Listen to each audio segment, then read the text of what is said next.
Welcome back to Real Conversations with Nora. For our 17th episode, and our topic of discussion this week is addiction. How do you overcome it? Joining me today is my sister-in-law, Stacy, founder and director of New Beginnings Reentry Services Incorporation. Stacy, tell us a little bit about your newfound organization. Well, New Beginnings Reentry Services provides services to women reentering community from their prison sentences. So we offer substance abuse counseling, we do expressive art therapy, we do psychodrama, we believe in storytelling, and arts can counter the trauma. Wow, that's awesome. So you're excited about your newfound, I know with the pandemic, I'm sure there was there's a delay in opening the program. So how are you dealing with that? So, well, since it lifted somewhat, we've been able to apply for our builder's permit. We have to extend it to handicap accessibility. Oh, We are a treatment facility, and so coming from just having a residential to mm-hmm, residential treatment mm-hmm, to the art element, we have to go what's called a UR4 and mm-hmm. be in compliance with fire code. So we have to Okay. install a fire sprinkler system, Mm-hmm, an elaborate fire code system. So in mm-hmm. case anything happens to somebody on the first floor, Right. handy in a wheelchair, they'll be able to get out with the sprinkler system. We Mm-hmm. have to install a fire escape for the women Wow. on the third floor. And we are putting in a wheelchair lift because the property is up so high. Oh, okay. So we're just waiting for the builder's permit office Uh-huh. to extend us the builder's permit so we can finish the construction part of it. Okay, wow. So when do you see yourself opening? We hope to open mid-November. We might be Okay. pushing it, but Right. we've already started like the plumbing process and some of the carpentry. We Mm-hmm. have to also add in a shower to the half bathroom downstairs to make that handicap accessible for a wheelchair. Wow, that's awesome. So share with our thoughts, your thoughts on addiction and how one overcomes it. Well, the belief is, or just the theory of addiction is a brain disease, Mm-hmm. and often is a genetic component. If Mm-hmm. it's coming from your hierarchy, from grandparents to your parents to Mm-hmm. someone, it could skip a generation or two, or Mm-hmm. maybe not. Mm-hmm. We know that it's genetic, and we know and starting to believe that it basically starts through childhood trauma. Mm-hmm. If someone has dealt with some form of trauma, domestic violence, sexual abuse, form of Mm-hmm. incest, or just some form of neglect. Some children don't have any parental guidance. And Mm-hmm. so if they haven't had that element, then often we find ourselves veering out in the streets or in the community to look for what something is different than what would be normal to someone who had a normal upbringing. Right. And So so go ahead. when they do that, often it starts with a cigarette, or it starts with marijuana, or it can Mm-hmm. start with a sip of alcohol, Mm-hmm. and then it just generates, over the years, and then it becomes problematic, and addiction begins. Mm-hmm. So how would you suggest that someone get help? How do they overcome this addiction when they have it and may not even recognize it?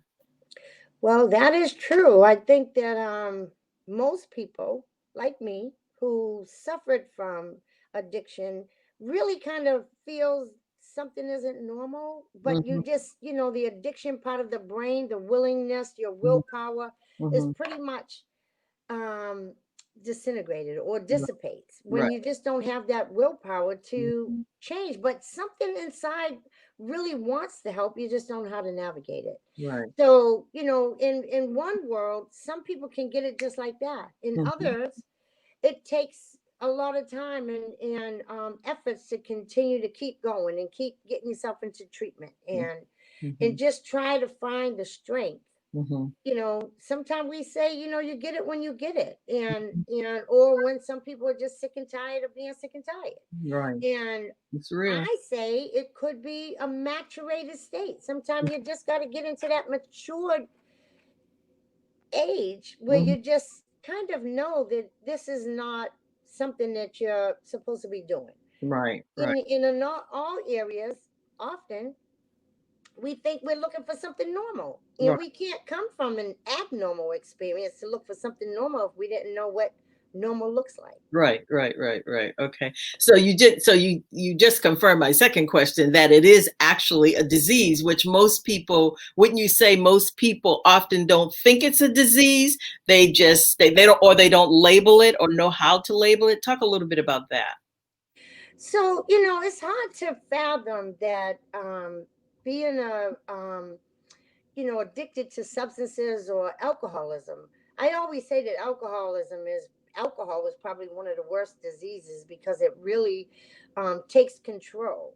I Mm-hmm, think that when we often think that it's not a disease, and people say, people make choices. Well, mm-hmm, you do make a choice to get up and go to the liquor store, and you do make a choice to go and search for a drug. mm-hmm, But often, when it becomes addiction, when mm-hmm, you're in the addictive state, it's not a choice anymore. It becomes a necessity. And so, mm-hmm, until someone can really understand that, mm-hmm, and know that, okay, I mean, it takes great willpower to say, listen, something's not right here, that something's keep tugging at me and going for it.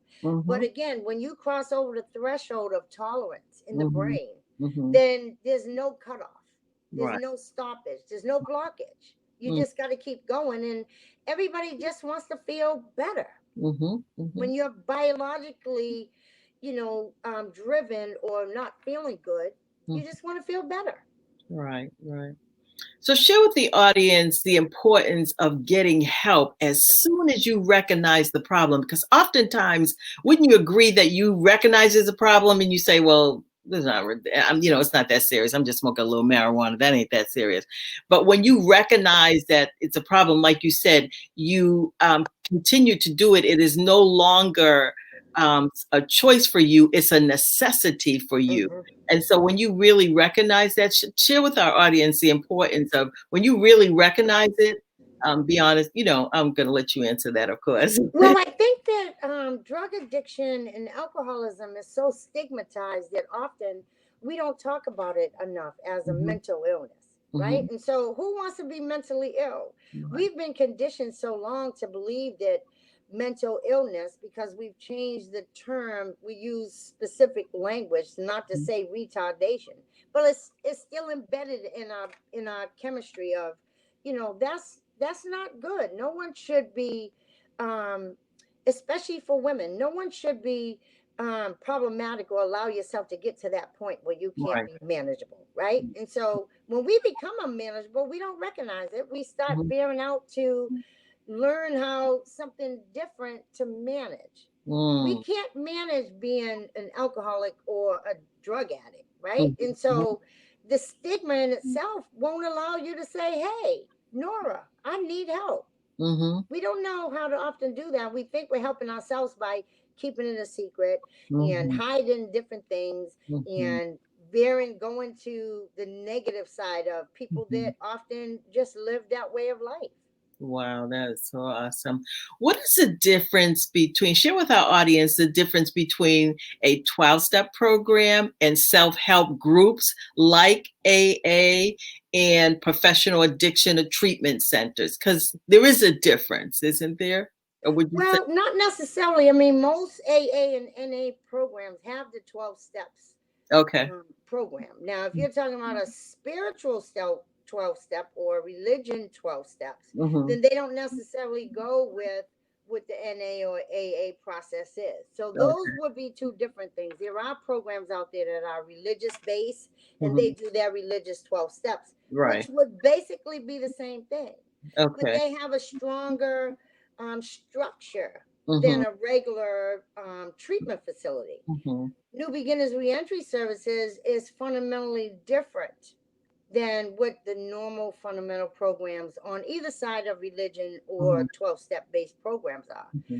We are reentry, and we are Mm-hmm. specific, gender specific for Mm-hmm. women that, a lot of women that go into the prison system that have kept this stigma or their secret of addiction or alcoholism to the point where they've lost their children, that Mm-hmm. they've crossed the line to what Mm-hmm. society says into the criminal activity, Mhm. then we're dealing with a whole bunch of different elements. We're dealing with the trauma before they go into the prison, then they deal with the trauma while they're in the prison, and then they got to deal with the trauma when they come out of the prison, trying to reintegrate back into Mhm. society. Mhm. And often your brain tolerance, you see, what a lot of people don't understand is the brain is still using even if you don't use, because Mm. you've crossed that tolerance to addiction.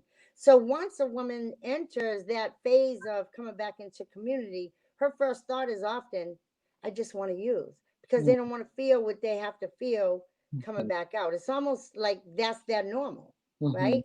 And Mhm. so your tolerance level in your brain, once you crossed over to addictive behaviors or addiction in the brain, Mhm. your brain is still using. Right.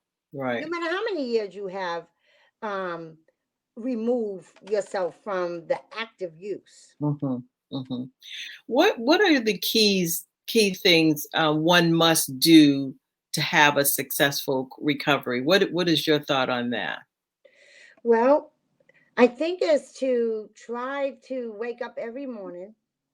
What I do is, I keep it in my frontal cortex. I study brain development. There's Mhm. 5 areas of the brain that I often use, and one of the things that I understand well is that the process of our brain, your frontal cortex is the last to develop, right? Mhm. And so the part of our amygdala, which holds a lot of the memory of use, Mhm. the feel good part of us, the fight or flight, Mhm. it can kind of conscrew our choices that we make. We Yeah. want to run, you don't want Mhm. to deal with it, or Right. the other side, you just want to feel good, and we Right. don't often understand that your dopamine in your endorphins can create the same good feel Right. or feel good, right? Mhm. If you do some exercises, if you start trying to evoke your frontal cortex to Mhm. understand it, we do have choices. And Mhm. you could wake up in the morning and remember what you don't want to Right. what you do want. And Right. so if you tell yourself, listen, I don't want to be back in that element of a shelter, or I don't want to be back in the element of a detox, or I don't want to Mhm. be in prison, then you have to practice that, and you have to recondition yourself to know that you don't have to. So if I don't pick up, then I won't have those negative consequences. Right. And I was reading something the other day, since you're talking about the brain, and I love Dr. Carolyn Leaf because she's also a Christian, but she's also a scientist. And our five senses are really important, which people don't really pay a lot of attention to their five senses, but they are so interactive into the things that we do or that we don't do or that we should not do. Would you agree on that? Or I what? do. I mean, I study Nora Velko, and she is also a neurobiologist scientist. Mhm. And she says the same thing, that, your senses, your intuitiveness, Mhm. your smell, Mhm. just a short story. I remember walking home a couple of months ago. I tell people this all the time. And because I know that I had been addicted to substances for so long, that Mhm. I walked in my house one day and I smelled crack cocaine, because that Mhm. was my drug of choice. Mhm. And I couldn't understand, like, who was in my house using drugs. Now I live alone, right? So this was all the process of, was I being triggered? Right. What triggered me, or where am I getting this urge or craving? Right. Those are senses. Right. And so intuitively, I had to automatically use the number one skill that I developed, that I always say we should use, is self-talk. I Mhm. had to talk myself out of it. Yeah. Like, what Mhm. is going on, Stacey? You know you live alone. You know you haven't been smoking crack. You haven't had crack since 2006. What are you doing? Mhm. And so I had to laugh at myself, and I had to pick up the phone and call somebody, Right. because that's the second skill that you pick up. There's tools that you develop along the way when you have these. I'm in long-term recovery. I don't necessarily go to the 12-step meetings anymore. I educated myself to the point where I feel like I'm a clinician. I have made my choices. I understand decision making now, and I always use my frontal cortex when I'm in that type of crisis. I Right. still use the tools. I've Right. I've developed a hell of a toolbox, So the Mhm. first thing I do is self-talk. You got to laugh at yourself and then Right. pick up the phone and tell on yourself. Right. Telling on yourself is like the most powerful tool you can use. That would Mm. stop you from Right. going and act on that urge or that craving. You know Right. what I mean? Yeah. And so even in my 10th year, even in my 20th year, God willing, it comes, I'm sure it would happen again. They come and go. Right. Right. So it's important to pay attention to your senses Right. intuitively. That's good. That's good. That's good. That's really good. What must families do to help their loved ones who are struggling with addiction? And well, let's just say who are struggling with addiction. Yeah, so I think it's important for families to understand that even if you don't understand the power of addiction, one must go through the process. Hmm. Not so much alone, but just to know that you do have family. Hmm. But we should not enable, Hmm. be available. Pick up the Hmm. phone and learn how to say no. No, I can't send you $20. Right. No, I can't support your cigarette habit. Hmm. Those are all habits. Right. And just knowing to say, I love you. I'm here if you want to talk. Right. That's the best family could ever do. Right. Excuse me. Right. I mean, that's what I had in all of you all Mhm. my siblings and in-laws were just there for me to pick up the phone. Right, right. How important is it? Share with our audience because oftentimes we don't think like this. And you said something that was so key. We want to hide out. I call it hiding out. You want to be by yourself. I'm not going to let anybody know. It's okay. I got it. I can handle it myself. When oftentimes that's not necessarily the case. So how important is it to have the right relationships when you are going through recovery, dealing with addiction, and on the road to recovery? I think often we don't use the supportive services with people that aren't addicted in our Mhm. family members. I think that we should educate ourselves. There's Al Anon. Al Anon is for people who aren't addicted but are supportive family members. And there's always literature. You can Mhm. always pick up some of these self help books Mhm. and try to be as encouraging as you can to your family member. Mhm. You know what I mean? And try to understand that it is a brain disease Mhm. and not so much to say, you know, I have a lot of clients that a lot of families don't understand and they put them out. And Mm. that is not the way to go because it is an isolated incident. Mhm. And so the drugs today that are out there in the street are really chemicals. And we have a high prevalence of overdose. Mhm. And, you know, I try to tell some of our family members, we bring the family members in and try to give them wraparound services too, so Mhm. they could know how to support an individual that is really, really struggling and feeling that alone. Mhm. We shouldn't shun people. We shouldn't continue to stigmatize addiction Mhm. as it is a brain disease. We Mhm. say it all the time. It's just as if someone has cancer. Mhm. It's killing people. Right. And so we just learned, you can Google stuff today. You don't even have to go buy any books. You can just read about addiction, read about alcoholism, and try to hit a meeting Mhm. and Mhm. see what they're talking about. And then you can change your narrative to help that loved one that needs that type of support. So in It both triggers something in the brain. right, right. So in with on both hands, you're actually talking about the person who is addicted and the importance of them having the right relationship, but most importantly, for the right relationship people, the people that are in their right relationship, that they would know that in fact that they are, that they are in fact there to support them and help them during that process. Well, let me say this. You just said a key word, relationship. Often addicted people don't know about relationships. Mm. They're having a relationship with the drug or the alcohol. That's their relationship. Mhm. You know what I'm saying? So to try to develop a relationship with someone that they don't necessarily trust, even if it is a family member, they trust more in the drug and alcohol than they do in a individual. Because Mhm. for whatever reason we use, we don't feel trusted. Mm. So we don't trust. Mm. So it takes a long time. You have to develop a relationship with the self Mm-hmm. moving all that stuff out of the way. Mm-hmm. And it's a relearning skill to have that type of developing, trusting, loving relationship. You got to do that with yourself first, Mm-hmm. but removing yourself from the drug and alcohol. And then you learn trusting, building relationships, building, effective communication, effective Mm-hmm. skills. It's Mm-hmm. a long process. Right, right, right. So share with the audience when you finally said to yourself, enough is enough. I'm ready to change my life. What did that look like? Woo! Ah. Well, I think it was probably since 1982, me going back and forth into prison from here in Maine. Androscoggin County Jail, I think, was my first long term 6, 7 months imprisonment.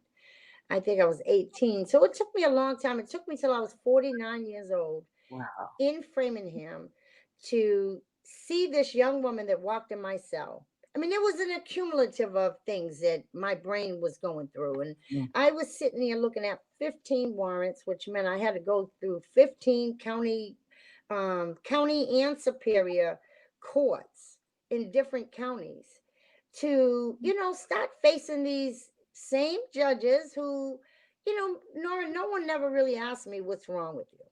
I mm, had you all. I had my dad. I had Ma. Dad kept trying to section me and busting the courtrooms. And I think that was all accumulative. And in 2006, I was trying to get my way out of it again. And then finally, I just surrendered.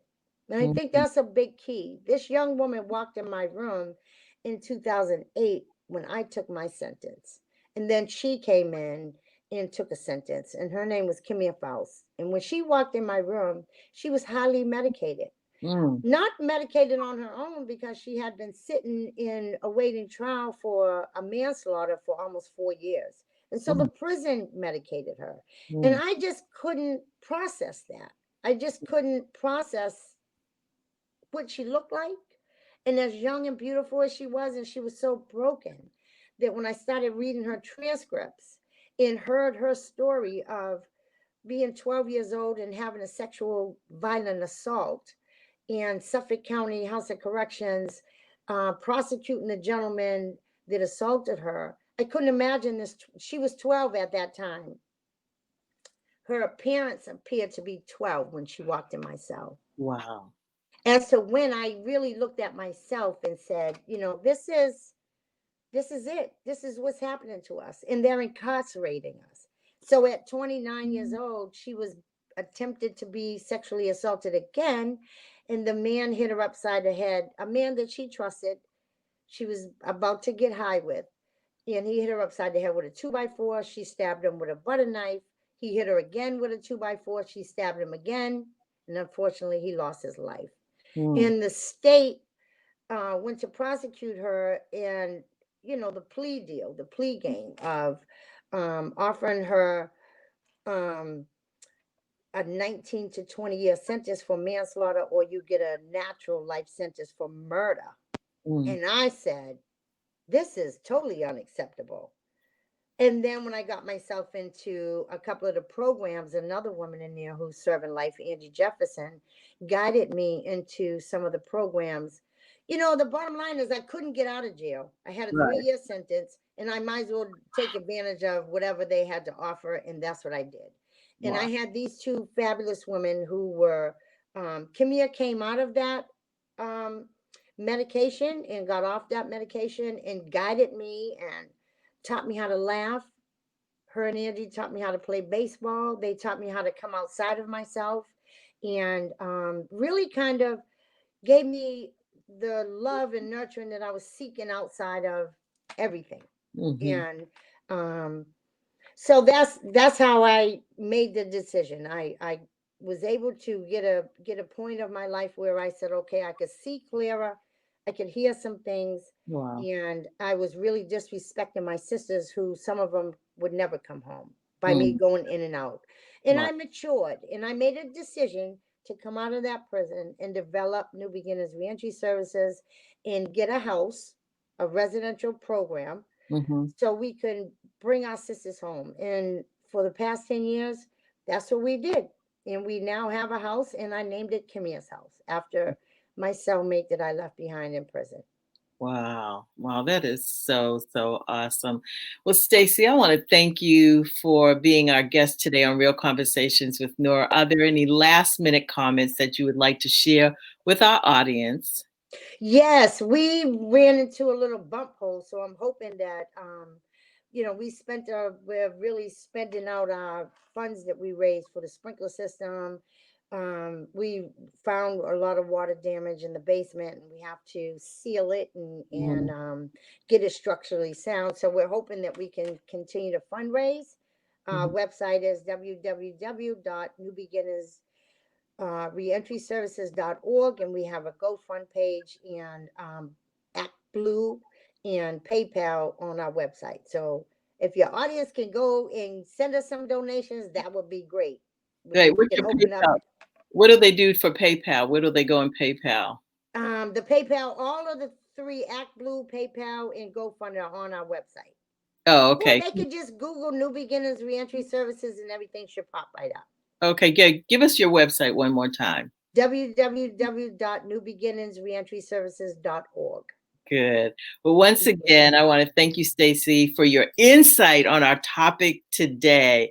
And to my Real Conversation with Nora audience, please follow us on social media on Instagram at BWOTMFG and on Facebook at Business Women on the Move for God. Visit our website at BWOTMFG.com and sign up for our weekly inspirational quotes. I want to give a special shout out to New Vogue Fashion Gallery for sending me this beautiful outfit that I purchased from them. You can go to their website at www.stylenu.com. And I'll say that again, www.stylenu.com. I look forward to seeing you next week, next Thursday at 1 p.m. on Real Conversations with Nora. We want you to have a blessed and awesome week. And thank you again so much for joining us today. Have a blessed Thank you so week. much.